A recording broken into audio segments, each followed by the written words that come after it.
예수님께서 오늘 본문 말씀 속에서 어느 누구도 실족하게 하지 말라라고 아주 강하게 권고하시는 그런 말씀을 함께 읽었습니다.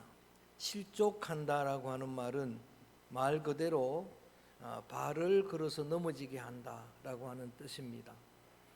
상처를 주거나 또 시험 들게 하거나 동시에 정말 결정적으로는 믿음을 떠나게 하는, 하나님을 떠나게 하는 영적인 실족까지를 포함해서 절대로 실족하게 하지 말라라고 경고하십니다. 오늘 1절 말씀을 함께 읽어봅니다. 1절 말씀을 소리내서 읽어봅니다. 시작. 예수께서 제자들에게 이르시되 실족하게 하는 것이 없을 수는 없으나 그렇게 하게 하는 자에게는 화로다. 실족하게 하는 일이 없을 수는 없다는 이야기입니다. 의인은 없나니 한 사람도 없습니다. 우리가 다 죄인이기에 부지불식간에 상처를 줄 수가 있고 실족하게 할 수가 있습니다. 나는 단 한 번도 누구에게 상처를 줘본 적이 없습니다라고 자신 있게 말할 수 있는 사람은 없을 것입니다. 정작 사랑해야 될 그 대상에게 우리는 상처를 주고받는 연약한 죄인들입니다. 가장 사랑하는 아내에게 가장 큰 상처를 주게 되고, 남편에게, 또 그리스도의 보혈을 함께 나눈 성도들에게 상처를 주고받을 수밖에 없는 그런 죄인들이지만, 그럼에도 불구하고 실족하게 하는 자에게는 화가 있을 것이다라고 그렇게 말씀하십니다. 심지어는 2절 말씀을 함께 읽어봅니다. 이렇게까지 말씀하십니다. 시작. 그가 이 작은 자 중에 하나를 실족하게 할진대 차라리 연자 맷돌이 그 목에 매여 바다에 던져지는 것이 나으리라. 예수님의 가장 강한 강조법입니다. 연자 맷돌은 그냥 맷돌도 무거운데 바위만한 맷돌입니다. 사람의 힘으로는 돌릴 수가 없는 겁니다. 그런 맷돌을 목에다가 메어서 바다에 던져지는 것이 더 낫다. 그러니까 실족하게 하는 일이 이 정도로 하나님이 가증히 여기는 그런 일이다라고 하는 이야기입니다. 예수님의 강조법 가운데 보면은 아멘 네고소이, 진실로 너희에게 말한다, 이런 강조를 합니다. 중요할 때는 진실로 너희에게 말한다. 그 다음에 좀 더 중요할 때는 아멘을 2번 씁니다. 아멘 아멘 네고소이, 진실로 진실로 너희에게 말하는데 물과 성령으로 거듭나야 하나님의 나라에 들어가리라. 그리고 예수님은 반복법으로 강조를 하기도 합니다. 다시 말하는데 누구도 비평하지 말라, 이렇게 강조를 하는데 오늘 본문 이 정도의 강조는 없습니다. 차라리 연자 맷돌이 목에 걸려서 바다에 던져지는 것이 나으리라. 하나님이 가장 가증히 여기는 일이 바로 이러한 실족하게 하는 죄라고 하는 말씀입니다. 지난 시간에 유대 말기의 이스라엘 백성들, 유대 백성들이 바알을 섬기고 그 다음에 하나님께 맹세하면서도 말감을 섬겨 경배하는 혼합주의, 그래서 하나님의 심판을 자초한 이야기 말씀을 드렸는데, 그 우상 숭배만큼이나 가증하게 여기는 것이 바로 사람을 실족하게 하고 한 영혼을 실족하게 하는 일이다라고 하는 그런 의미입니다. 여기에 소자는 앞에 쭉 등장했던 그 내용의 주인공들입니다. 잃은 양이 그 대상이 되고, 또 집을 나갔다 돌아온 상처 입은 탕자가 그 대상이 되고, 또 거지 나사로 16장에 그런 내용들에 나오는 그 작은 자 중 하나, 그 소자, 양이 제 길로 가다가 길을 잃고 상처를 입었습니다. 목자의 열정으로 찾아왔는데 그 양은 참으로 작은 소자입니다. 작은 자입니다. 뿐만 아니라 탕자는 아버지의 아들인데 여러분, 나가서 모든 가산을 다 탕진하고 추리 죽게 되어서 돌아왔습니다. 너무 송구한 마음에 아들이라고 말할 수도 없는 그런 한 영혼은 오늘 성경에 보니까 작은 자라고 말합니다.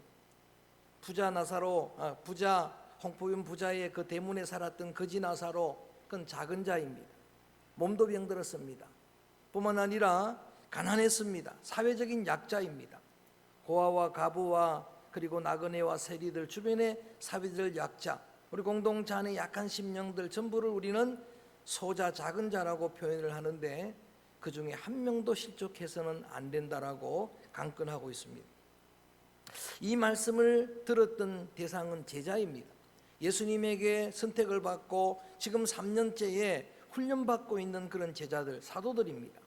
그들에게 간곡하게 부탁합니다. 강하게 부탁하는 내용입니다. 그랬더니 5절 말씀에 제자들이 이런 반응을 보입니다. 5절 말씀도 소리내서 읽어봅니다. 시작. 사도들이 주께 여짜오되 우리에게, 사도들이 이 말씀을 듣다 보니까 말씀의 거울에 자기를 비춰보는 거예요. 말씀을 전하는데 엄청나게 강력한 말씀, 예수님의 강조법을 듣다 보니까 그동안에 자신이 잘못했던 게 드러나는 거예요. 제자들이지만 많은 사람들을 실족해 한 일, 그 약한 소자들을 실족해 한 일들, 그 고아와 가부들을 멸시한 일, 어린아이들을 무시한 일, 이런 일들이 생각난 겁니다. 그래서 우리는 믿음이 적은 자들이구나, 없다고 말하지는 않습니다. 믿음이 약한 자이구나.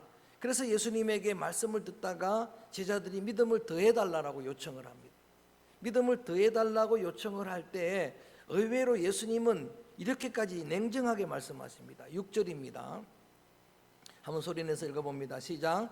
만일, 다시 시작. 주께서 이르시되 너희에게 겨자씨 한 알만한 믿음이 있었더라면 이 뽕나무더러 뿌리가 뽑혀 바다에 심기어라 하였을 것이요 그것이 너희에게 순종하였으리라. 아멘.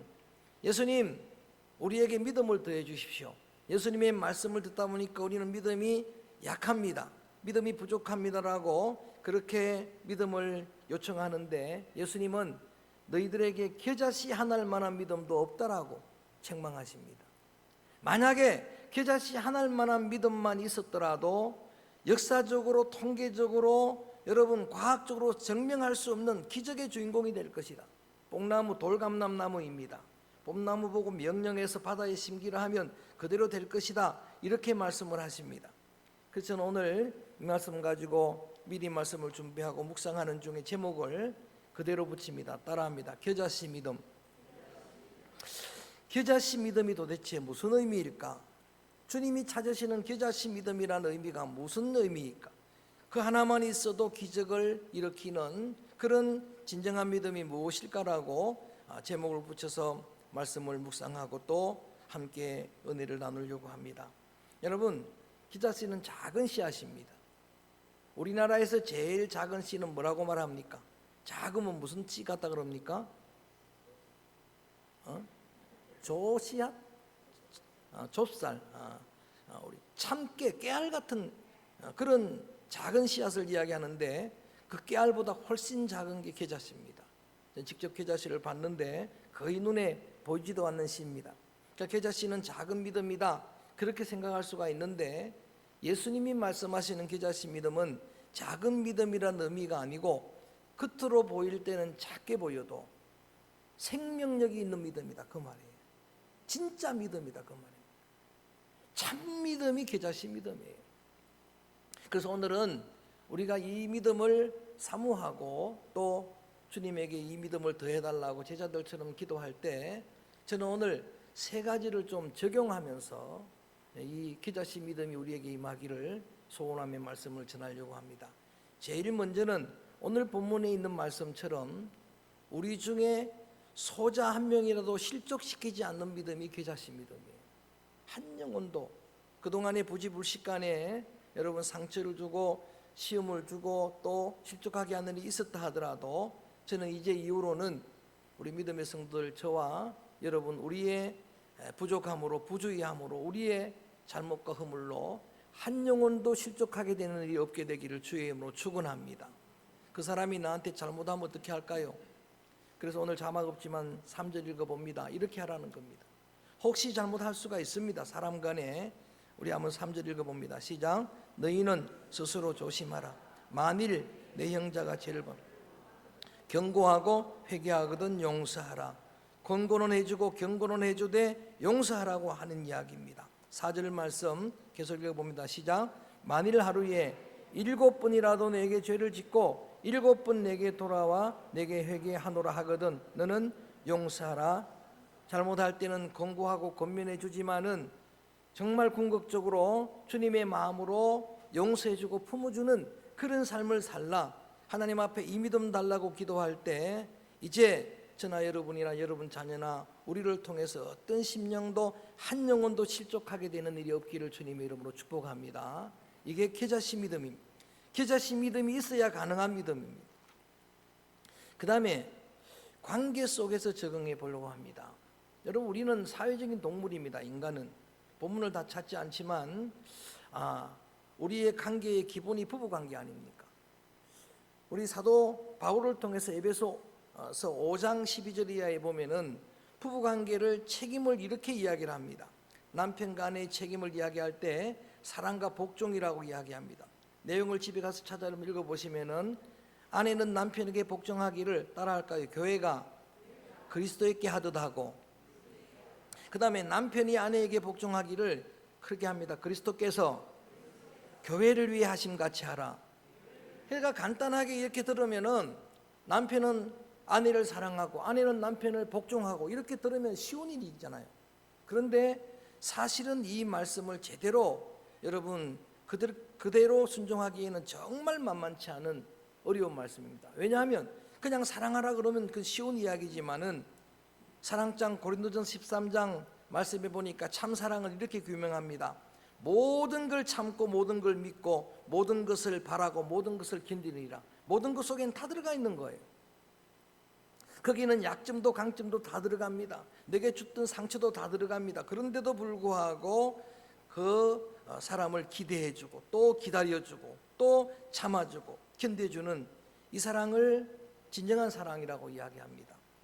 그리스도께서 교회를 위해 자신을 주심같이 할 때에 듣기는 쉬워 보이지만 여러분, 예수 그리스도는 교회를 위해 생명을 주신 것입니다. 자기네 생명을 내어놓았어요. 그 다음에 교회가 죽게 하듯 하라는 말씀도 당시의 초대교회 성도들은 복음이 순교하던 자들입니다. 생명을 건 사랑이에요.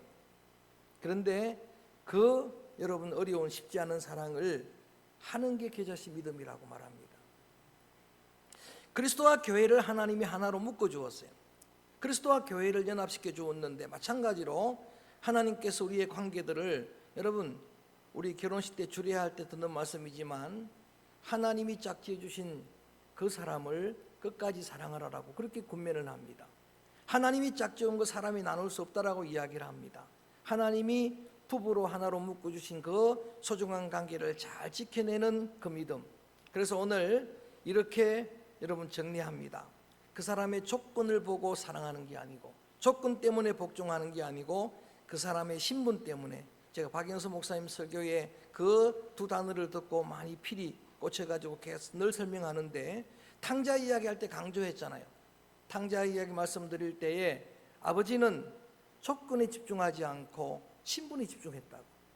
그 아들이 가산을 탕진하고 돌아온 탕자이지만은 죽었다가 살아온 내 아들이다. 이게 신분이잖아요.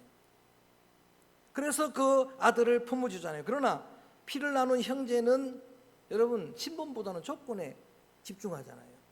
내 형제, 내 동생, 아버지 아들 그거보다는 아버지 재산을 방탕한 불효 자식, 막심한 놈이라고 그렇게 하잖아요. 그래서 오늘 성경 말씀을 에베소서 읽어보면은 잘하는 남편에게 복종하라 그런 말이 없어요.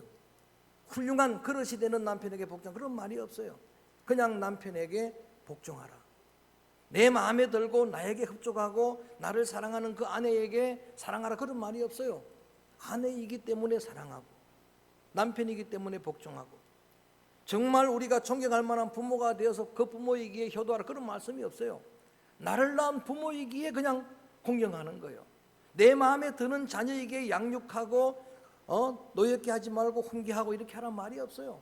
하나님이 내게 주신 자녀이기 때문에, 하나님이 내게 주신 기업이기 때문에 그렇게 하라는 겁니다.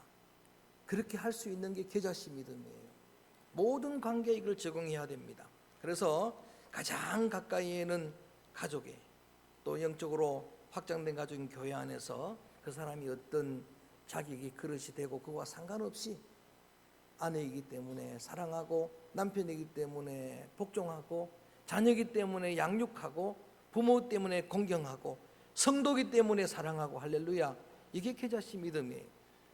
두 가지를 나누어 드렸습니다. 하나는 우리의 삶을 살아가면서 지금까지는 있을 수밖에 없는 일이었고 그랬다 하더라도 앞으로는 하나님이 믿음을 더해 주시고 계자씨 믿음을 주셔서 저와 여러분 우리의 삶 가운데 한 영혼도 우리 때문에 내 허물 내 부주의 때문에 실족하는 일이 없게 되기를 주의 이름으로 축원합니다.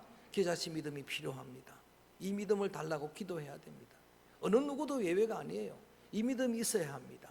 그 다음에 여러분 하나님이 묻고 준 모든 관계 이 말씀을 적용해서 계자씨 믿음으로 그 자격이나 조건 때문이 아니라 하나님이 그렇게 우리를 만나게 하셨기 때문에 하나님이 우리의 선물로 기업으로 주셨기 때문에 그래서 사랑하고 복종하고 품어주는 그런 믿음의 성도들 되어지기를 주님의 이름으로 축복합니다.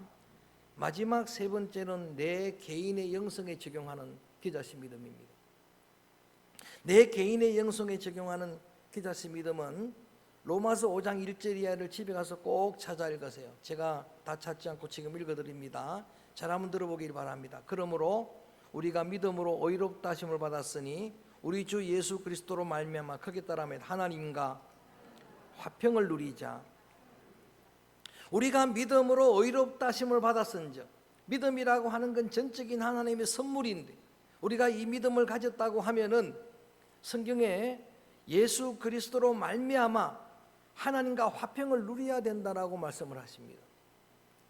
하나님과 화평을 누리는 이런 참된 믿음이 바로 계자씨 믿음이라고 하는 이야기입니다. 저는 이렇게 믿습니다. 하나님은 샬롬의 근원입니다. 화평을 주시는 하나님인 줄로 믿습니다. 예수 그리스도는 화목의 주님, 화평을 주시는 주님이에요. 성령을 부어주시면서 평안하라 라고 선포하시는 에이렌의 샬롬의 주님입니다. 저는 성령님은 평화의 화평의 주님인 줄로 믿습니다. 근데 여러분 지금까지 믿음 생활 하시고 또 지금도 믿음으로 달려가는 여러분 마음속에 진정한 화평이 있습니까? 묻고 싶은 겁니다. 진정한 평화가 있습니까? 사랑과 환경을 다 초월하는 그런 평화가 있습니까? 이 평화를 하나님과 화평을 누리고 그리스도로 말미암아 누리는 믿음을 오늘 성경의 세 번째 적용하는 내 개인의 영성에 적용하는 계자씨 믿음이에요. 그 믿음이 있어야 가능한 겁니다. 그런데 불현듯 두려움이 몰려와요. 여러분 늘 이렇게 말씀을 여러분들에게 전하고 권면하고 평화를 누려야 됩니다라고 말하는데 나도 모르게 내 안에 염려가 들어와요. 걱정이 들어와요. 오늘 잘 될 때 잘 되는 게 오히려 두려워요. 그리고 그 미래가 불확실한 미래가 두려워요. 평화를 누리지 못하고 있는 겁니다.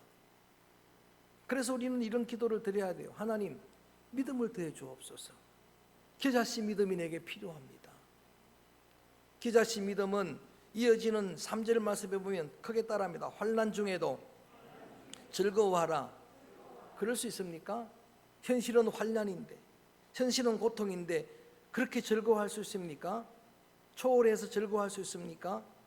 그런데 그게 가능한 그 여러분 열쇠를 바울은 뭐라고 이야기하는가? 눈앞에 있는 현실만 보면 불가능한데 더 미래를 바라보는 거예요. 그랬더니 가능했다는 이야기입니다. 그 내가 당하는 환난이 인내를 낳고 인내는 연단을 낳고 연단은 소망을 이룬다. 그 여러분 주님이 주는 결론을 미리 바라보기 때문에 가능하다라고 이야기를 하는 거예요. 헬라어 문법에 있는 독특한 문법이 있습니다. 그게 미완료 과거라는 문법이에요. 이게 여러분 이런 보통 글에서는 있을 수 없는 이야기예요. 미완료는 미래 이야기입니다. 미래에 있는 이야기인데 과거로 고백하는 거예요. 아직 이루어지지도 않았는데 누리는 겁니다. 그 결론을 바라보는 거예요. 그래서 지금은 환난이지만 여러분 환난이 나중에 점점 가면서 그것이 나를 인내의 성령의 열매를 맺게 하고 나를 단련하면서 내 안의 불순물들을 다 제거하는, 그리고 마지막 결론은 내게 소망을 주실 것이다. 주님이 주시는 점검, 주님이 주시는 소망이란 결론을 미리 바라보고 하나님 앞에 감사하는 그것이 계자씨 믿음입니다. 여러분 사도 베드로가 초대교회 성도들한테 쓴 편지를 베드로전서를 수요일마다 말씀을 강의를 마치고 베드로 혼서를 시작했는데 베드로 서신을 우리는 소망의 서신하고 이야기를 합니다. 그렇게 그 당시에 오늘의 터키에 가파도기아 지하 속에서 신앙생활하는 순교의 길을 걸어가는 그들에게 이렇게 이야기해요. 우리에게는 산 소망이 있다. 소망이 있습니다. 우리가 가지고 있는 소망은 썩지 않고 쇠하지 않는 소망입니다라고 이야기를 합니다. 그러면서 3장에서 그들에게 권면하기를, 부탁하기를 뭐라고 말하는가? 세상 사람들이 물어볼 거다. 도대체 너희들에게 소망이 무엇이길래 그 지하 감옥에서 또는 지하 동굴 같은 데서 찬송을 다 부르느냐? 여러분, 네로의 핍박을 받으면서 콜로세움 로마의 원형 경기장에 사다밥이 되는 그런 영화의 장면들을 보셨잖아요. 그런데 그 초대교회 성도들은 그런 순교 순간에도 찬송을 부릅니다. 네로가 미치는 겁니다.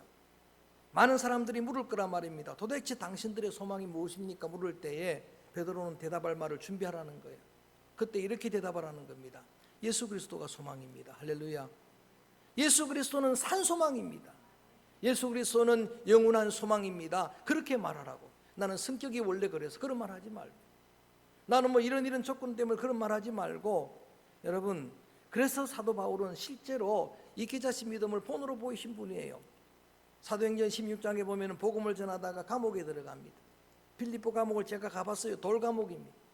감옥에 들어가는데 성경에 거기에 보니까 이렇게 표현해요. 밤중쯤 되어 바울과 실라가 기도하고 찬미하며. 할렐루야. 소망의 사람은 바울이 그렇게 증명했던 것처럼 또 권면했던 것처럼 환난 중에도 이렇게 찬송하고 하나님께 영광을 돌릴 수가 있습니다. 참 어려운 이야기지만 저는 오늘 이 시간 여러분의 믿음이 겨자씨 믿음 되기를 축복합니다. 믿음의 사람들은 막막한 현실 속에서 의미와 답을 발견한 사람입니다. 아무리 생각해봐도 답이 안 보여요. 그런데 믿음의 사람들은 여러분 정답을 아는 자가 아니고 해답을 아는 자예요. 여러분 신앙은 지식이 아니고 지혜입니다.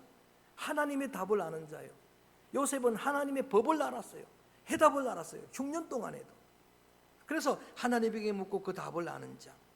그래서 하나님께 감사할 수 있는, 저는 우리 모든 성도들이 겨자씨 믿음의 성도들 되어지기를 주님의 이름으로 축원합니다. 이렇게 겨자씨 믿음은 세 가지로 적용해 봤습니다만은 정말 어떻게 보면은 눈에 보이지도 않는 것, 그래서 작아서 시시하게 보이는 정도의 그런 여러분 작은 믿음 같아도 그 안에 참 생명이 있는 믿음이고 그 안에 놀라운 역사가 있는 믿음입니다.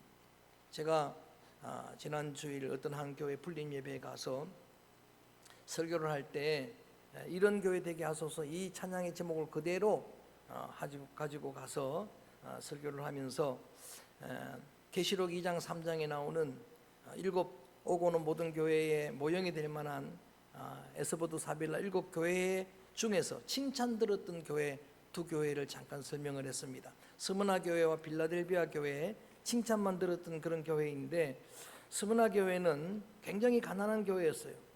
스무나 교회는 너무 힘든 그런 교회였는데 예수님이 칭찬하기를 이렇게 칭찬하십니다.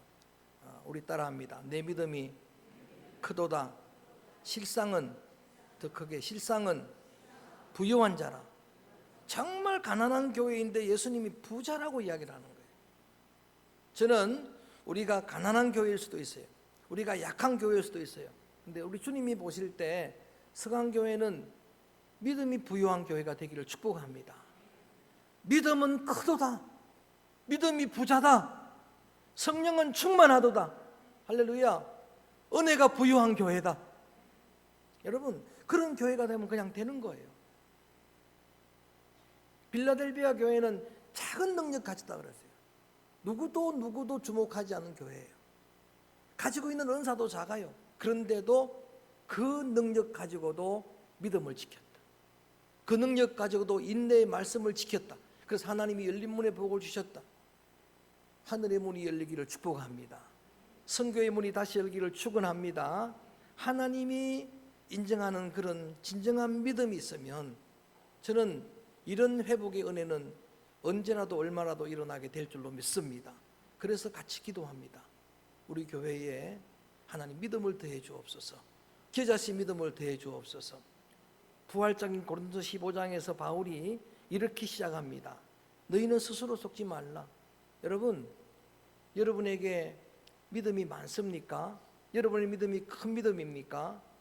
나는 어릴 때부터 신앙생활했습니다. 나는 모태부터 신앙생활했습니다. 나는 소중한 사명을 받아서 목회자가 되었습니다. 장로가 되었습니다. 집사가 되었습니다. 교회를 위해 20년 동안 지금 헌신해 왔습니다. 나는 믿음이 큽니다. 스스로 속지 말라고 하는 이야기.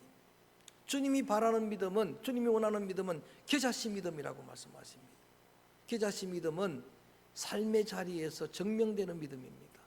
삶의 자리에서 증명되는 그 믿음이 바로 겨자씨 믿음인데, 그러기 위해서는 오늘 말씀드렸던 것처럼 이제 이후로 지금까지 우리의 삶을 주님 앞에 전심으로 참여하면서 회개의 기도를 드릴 때 주님의 용서를 경험하고 한 영혼도 나로 인해서 실족하는 일이 없게 되기를 주의 이름으로 축원합니다.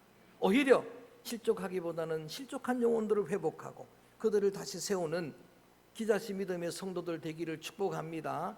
가정에서부터 자격이 아닙니다. 조건이 아닙니다. 그냥 남편이기에 복종하는 거예요. 아내이기에 사랑하는 겁니다. 부모이기에 공경하는 거예요. 형제이기에 사랑하는 겁니다. 성도이기에 사랑하고 품어주는 겁니다. 그리고 개인적으로 여러분의 영적으로는 정말 하나님과 더불어 화평을 누리는, 저는 여러분 심령 속에 환경과 상황과 사람까지도 초월한 주님의 나라가 이루어지기를 축원합니다. 주님의 통치가 이루어지기를 축원합니다. 내 심령이 하나님의 나라입니다. 하나님의 나라가 여기에 있습니다.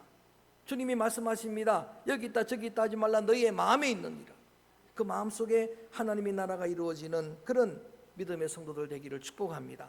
지금은 부족하다 할지라도 예수님의 겨자씨 비유, 마태복음 13장은 전부가 비유, 씨가 겨 누워, 쭉 첫자만 제가 쭉 앞에 애웠는데 씨가 겨, 세 번째가 겨자씨 비유입니다. 겨자씨 비유 말씀하실 때 보면은 눈에 보이지도 않는 겨자씨를 생명력이 있으니까 하나를 심었더니 싹을 냅니다. 잎이 나옵니다. 자라납니다. 결과적으로 큰 나무가 됩니다. 거기에 많은 열매가 맺습니다. 할렐루야. 그리고 그 가지에 새들이 깃듭니다. 제가 이 비전을 마음에 품습니다. 지금은 우리가 눈에 보이지도 않는 연약한 그런 존재일지라도 여러분 속에 생명력 있는 믿음이 있으면 자라가게 될 줄로 믿습니다. 성장하게 될 줄로 믿습니다. 큰 가지를 내게 될 것입니다. 큰 그늘을 내게 될 것입니다. 거기에 열매가 많이 맺힐 것입니다. 수많은 피곤한 지친 인생들이 와서 쉬게 될 것입니다. 그런 소중한 믿음의 겨자씨 신앙 믿음이 오늘 저와 여러분 우리의 믿음이 되기를 주님의 이름으로 소원합니다. 주의 이름으로 축원합니다. 그 비전을 우리의 마음에 새기고 그 믿음을 주님 앞에 구하는 마음으로 이 찬양을 드립니다. 오직 믿음으로, 오직 믿음으로라고 하는 이 찬양의 가사를 함께 여러분이 선포하면서 진정한 이 믿음이 있다면 우리는 누구도 실족시키지 않는 그러한 진정한 겨자씨 믿음의 성도들, 그리고 우리의 관계 속에서 그냥 그 사람이기에 그 신분이기에 존경하고 그리고 사랑하고 복종하는 그런 소중한 겨자씨 믿음, 끝까지 환경 상황을 다 초월해서 하나님의 평강을 누리고 그 평강을 흘러보내는 주님의 진정한 믿음의 성도들 되기를 소원합니다. 이 찬양 부릅니다.